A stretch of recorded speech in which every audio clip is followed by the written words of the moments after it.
For decades, Oprah Winfrey was known as the queen of daytime television.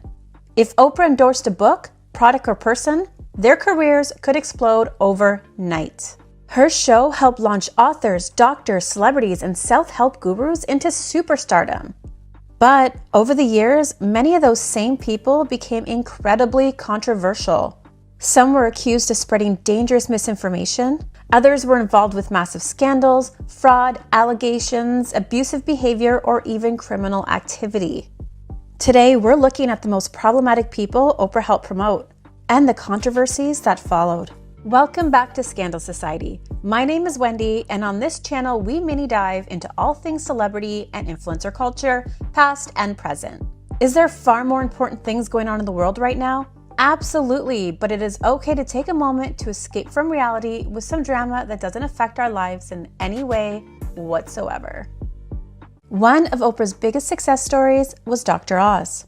I'm back with my friend and mentor, Oprah Winfrey, who is opening up like never before. He first appeared regularly on Oprah's show in the early 2000s as a trusted medical expert. Oprah loved him so much that she eventually helped him launch the Dr. Oz show in 2009.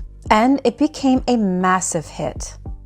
But over time, Dr. Oz became extremely controversial for promoting questionable medical advice and miracle weight loss products. You may think magic is make-believe, but this little bean has scientists saying they found the magic weight loss cure for every body type. It's green coffee beans. And when turned into a supplement, this miracle pill can burn fat fast for anyone who wants to lose weight. Critics accused him of giving legitimacy to unproven supplements and pseudoscience. And at one point, he was even called to testify before the US Senate over misleading health claims. Many doctors argued that his show blurred the lines between real science and entertainment. Will you confirm for the record today that you no longer believe raspberry ketones to be a, quote, miracle in a bottle? There are many things I said on the show I take great pride in the research we did at the time to identify which of these worked and which ones didn't. Many of them are still being researched, like the green coffee bean extract you just mentioned. So how much were you paid to promote these supplements? The television show was distributed by Sony Corporation. How much were you paid to promote the supplements? I was paid nothing to promote the supplements. But you promoted them on your show, and there was something called a Dr. Oz effect. You would mention them and the sales would go way up. That was written about by the press. That was not something that I would talk about on the show. I will just go on the record that you have been nominated to run the largest health programs, the set of largest health programs in the United States of America. And it seems to me you are still unwilling to take accountability for your promotion of unproven snake oil remedies to millions of your viewers. And that's really concerning. Even years later, people still debate whether Oprah helped create one of the most influential misinformation platforms on daytime television. Another person Oprah turned into a superstar, Dr. Phil. Please make welcome my dear friend, Oprah Winfrey. He first appeared on The Oprah Show in the late 1990s, offering relationship and life advice. Audience loved his blunt personality, and Oprah eventually helped launch the Dr. Phil Show, which became one of the biggest talk shows in America. But over the years, Dr. Phil faced criticism for exploiting vulnerable guests for entertainment. Former guests and critics accused the show of being more focused on ratings than actually helping people. I thought there was no way that I could ever survive here.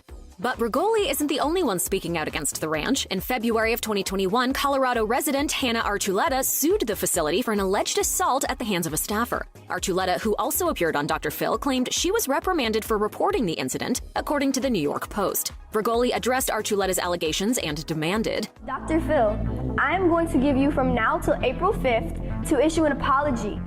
She continued, not only to me, but to Hannah or any other child you sent to Turnabout or any other program like this. And if you don't, I'm going to handle things my way. Dr. Phil soon addressed her claims. In an interview with headline news journalist Ashley Banfield, Dr. Phil stated, Danielle went to Turnabout 4 or 5 years ago and she had a bad experience. Obviously, I would hate that. We'd be sorry about that. We don't have anything to do with what happens with guests once they leave the stage. I assume if she had a problem, she filed a complaint with the proper authorities or something 5 years ago. Rigoli later took to YouTube to clap back at the comments, saying, maybe you should be getting feedback about these places before you're just sending multiple people's kids here. You're just trying to save your ass. I'm not done with you, Philip. That was not a apology. Some episodes involving addiction and mental health were heavily criticized online.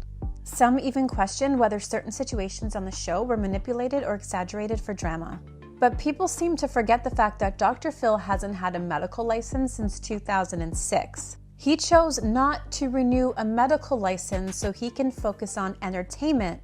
But despite all the criticism, Dr. Phil remained hugely successful for years, and many people still associate his rise directly with Oprah.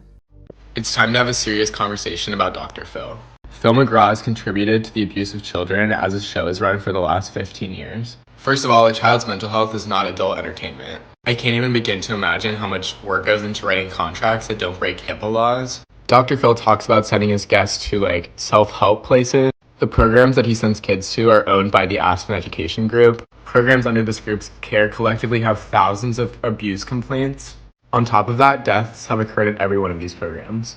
Just a few days ago, Danielle Bergoli, also known as Bad Baby, came out with her story. She also shared and supported Hannah Archuleta's story. This is all in the wake of Paris Hilton coming forward in her documentary, This is Paris.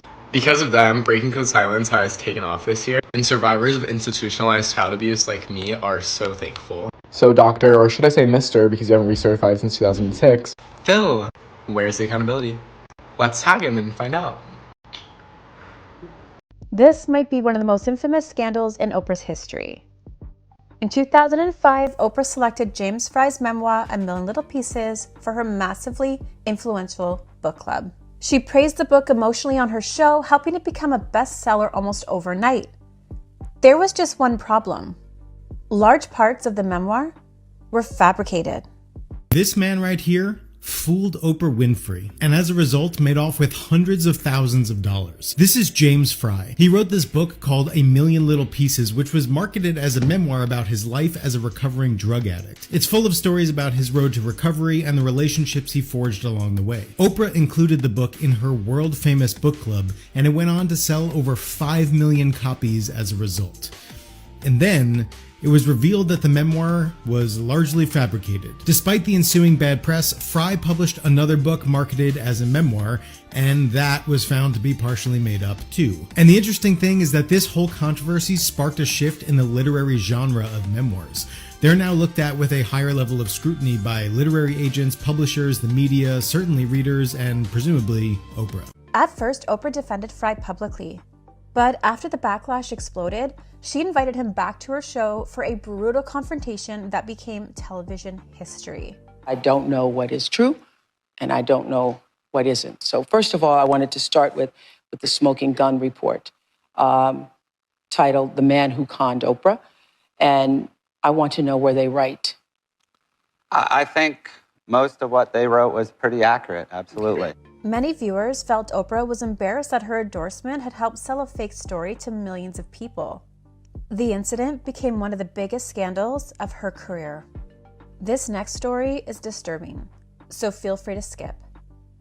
In 2012, Oprah featured Brazilian spiritual healer John of God on her network and spoke positively about him after visiting his healing center. At the time, he was famous worldwide for supposed miraculous healings. Celebrities and powerful figures visited him regularly. But years later, everything changed. John of God was accused by hundreds of women for horrific abuse in SA. So more than 200 women have spoke out and accused this man of sexually abusive behaviour at his healing centre. He became known for his intense methods of healing, doesn't have a medical licence, but yet performs actual surgical procedures without anaesthesia. He also performs spiritual healing by praying intensely for believers and placing hands on them to cure their afflictions. Now, Oprah done an episode on him back in 2010, and she actually went over to Brazil and met him, etc. This aired in 2010, as I said, but it's now been wiped off YouTube completely. She said that when she went to meet him for Oprah's next chapter, that she experienced something profound with the medium during a period of time where she was worrying about the health of the Oprah Winfrey Network OWN, which is her television channel. She wrote, "I closed my eyes and sat quietly, feeling the rhythm of my breath, having felt short of breath and a tingling sensation while watching him perform surgery on a woman with breast cancer." She then said that she started crying with tears of gratitude. Sorry, Oprah did 2 episodes on him, one in 2010 before she met him, and then 2012 she actually went to meet him. So the one where she met him aired in 2013. And when everything came to light about the abuse claims, she put a statement out to the New York Times and said, "The episode aired in 2013. I empathise with the women now coming forward and hope justice is served." And then a representative for OWN didn't return a request for comment. The allegations shocked people around the world, and he was eventually convicted in Brazil and sentenced to prison.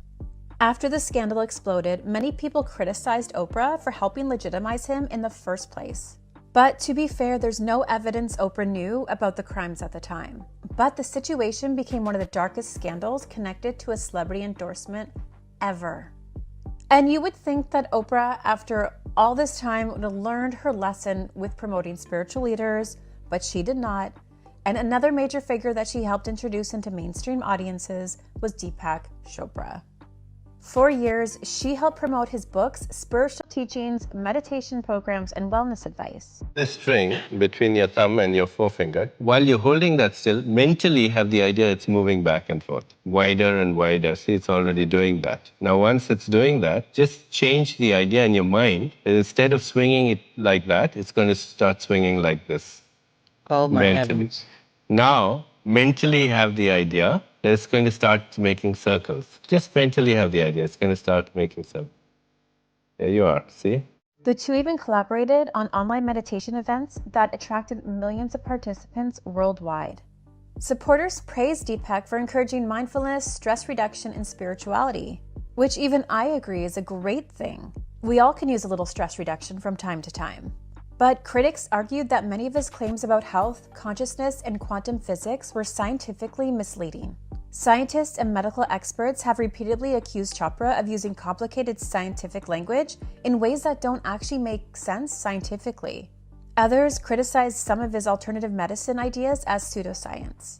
Over the years, Deepak became one of the most polarizing wellness figures in popular culture, while some still see him as an inspiring spiritual teacher.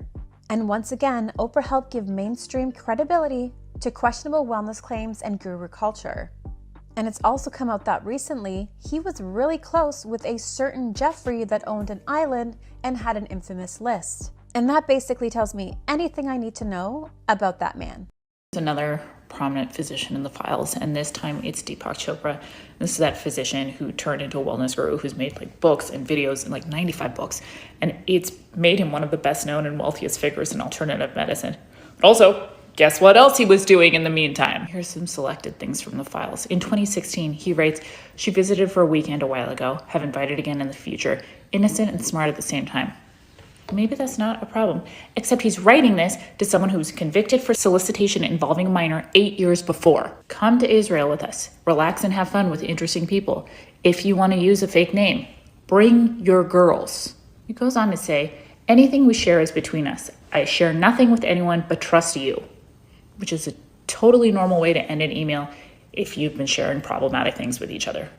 Now, in response, Chopra issued a statement condemning abuse and exploitation, saying he had limited contact that wasn't linked to criminal behavior while expressing for poor judgment in tone. My dude, this is not a tone issue.